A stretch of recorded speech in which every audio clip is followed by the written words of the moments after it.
कौन थे बुद्ध? एक व्यक्ति ने उनसे पूछा, आप देवता हैं क्या? आप देवदूत हैं क्या? आप ईश्वर हैं क्या? बुद्ध ने कहा, आई एम अवेकन्ड, मैं जागृत हूं। बुद्ध के बारे में प्रसिद्ध विद्वान H.G. वेल्स ने कहा है कि ये ईश्वर में विश्वास नहीं करते थे, पर स्वयं ईश्वर जैसे थे। सो गॉडलेस, सो गॉड लाइक।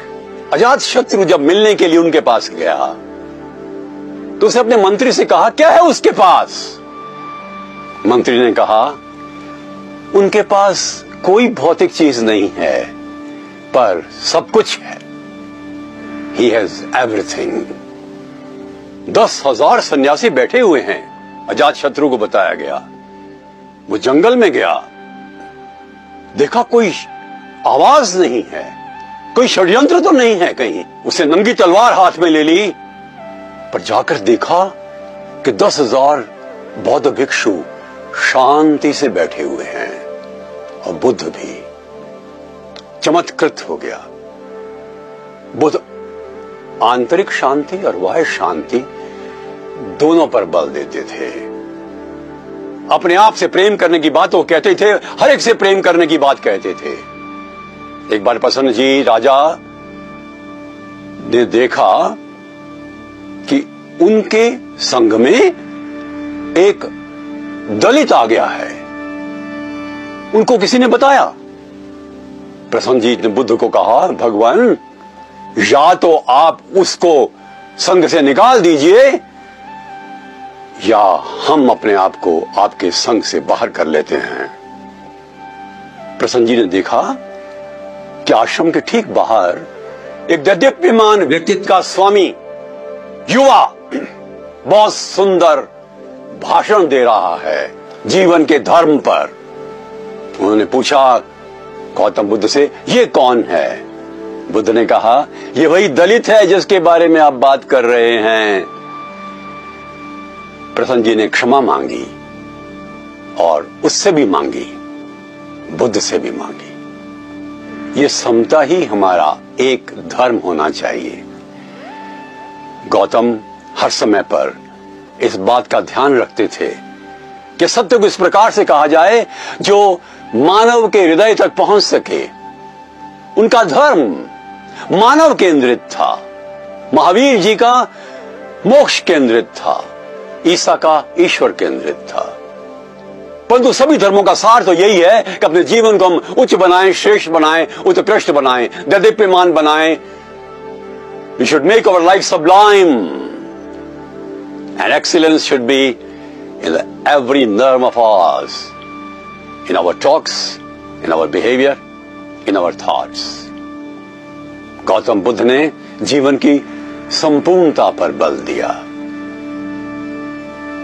उनके एक शिष्य थे सबसे अधिक उत्तम, उनका नाम आनंद था। छाया की तरह चलता था उनके साथ। आज बुद्ध का अंतिम दिन था। रोने लगा आनंद। कौन ज्ञान देगा मुझे? कौन मार्ग दिखाएगा?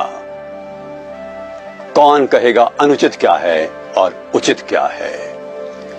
बुद्ध ने कहा, आनंद, मेरा कोई गुरु नहीं था, तुम्हें भी किसी गुरु की आवश्यकता नहीं।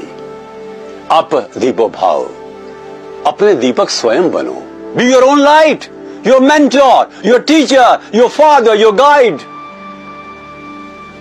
और दूसरे दिन ही बुद्ध के जाने के बाद आनंद ने ज्ञान प्राप्त किया, वो बुद्धत्व को प्राप्त हुआ। वास्तव में बुद्ध ये बार बार कहते हैं कि सत्य की खोज तुम स्वयं करो। जब उनसे लोग पूछते थे ईश्वर है, और यदि कोई व्यक्ति आत्मविश्वास से कहता ईश्वर है, तो बुद्ध कहते नहीं है। कोई कहता ईश्वर नहीं है, कहते बुद्ध कहते थे है। बुद्ध कहते थे स्वयं इस प्रश्न का उत्तर ढूंढो। ईश्वरत्व तो हम सब में है, पर ईश्वर को पाने के लिए अपना मार्ग चुनो। इस प्रकार की स्वतंत्रता विचारों की गौतम बुद्ध के दर्शन में देखने को मिलती है। बुद्ध हमें जागरूक करते हैं, चेतना देते हैं और हमें आह्वान करते हैं कि सत्य की खोज हम स्वयं करें, जीवन को उत्कृष्ट बनाएं, हर दृष्टि से बनाएं। बुद्ध के पास एक शिष्य आया, उनका तो मरघट के पास बैठ करके 3 महीने तपस्या करो। मरघट के पास, उनका तो मृत्यु को समझ लोगे तो जीवन को भी और अधिक अच्छा समझोगे।